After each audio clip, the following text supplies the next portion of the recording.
Caitlin Hart with East Idaho News. Today I am here at Idaho National Laboratory and we are learning about the Naval Proving Grounds. Right now I'm standing in front of a World War II trash heap and we're going to learn so much more today. From 1942 to 1949, this site, which is now INL, was known as the Arco Naval Proving Ground.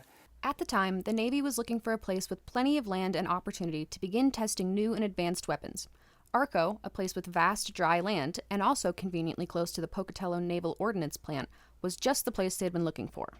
This area was chosen partly for its proximity to Pocatello, which had the Naval Ordnance Plant, where they were processing and relining the guns before they came out here for their proof firing. Families of Navy employees lived, worked, learned, and thrived here. And yeah, it was sort of your own little city out in the middle of the desert, with very large guns firing. Families would send their kids to school in Arco, mingle with neighbors, and even have community movie nights as the Navy worked nearby to test weaponry and explosives just a few hundred feet away. That's where the concussion wall comes in. This concussion wall was built basically to protect the barracks and all the people who worked here at this base from the daily concussions that would happen from firing those 16-inch guns. These weapons they were proving were capable of firing 1-ton shell wings over 30 miles with special propellant. The guns themselves weigh about 120 tons and are approximately 70 feet long. And they would bring those up here, and this is where they would test fire those guns to make sure their relining and refurbishment job worked. After World War II, the Naval Proving Ground was of little use anymore, and the U.S. was getting worried. Following the World War II, one of the big concerns is now the world knows that the U.S. has nuclear technology, and the U.S. really wants to prove that it can be put to peaceable uses.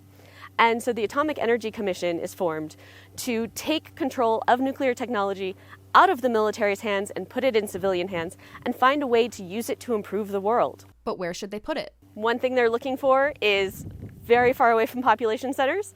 They're looking for a good supply of water. They're looking for ground that can support the heavy construction that reactors need. The Naval Proving Ground already had houses, office buildings, irrigation, and even a railroad built, making it the perfect place to eventually become the National Reactor Testing Station, which would later become Idaho National Laboratory. One of the things that the Atomic Energy Commission is really focused on doing is saying, hey, we can do what we need to do at minimal cost. And look, we're reusing all of these properties.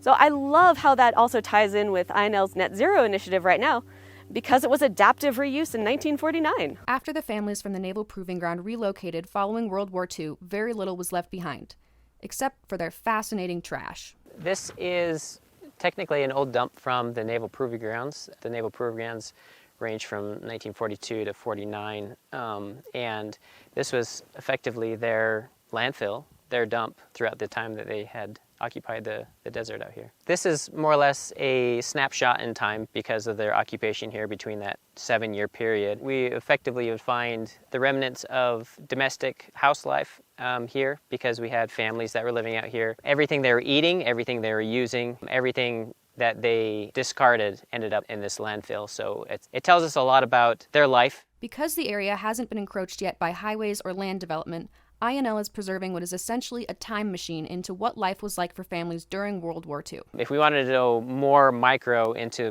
their lives, what they were eating, how they were living and things like that, we can look to their trash. Thank you so much to everybody at Idaho National Laboratory for letting us come out here and taking us out to all of these cool things. We got to see the Naval Proving Ground today where all of these people lived, and we got to see the World War II trash heap. We learned so much. I could have stayed out there all day. Thank you so much, and thanks for watching.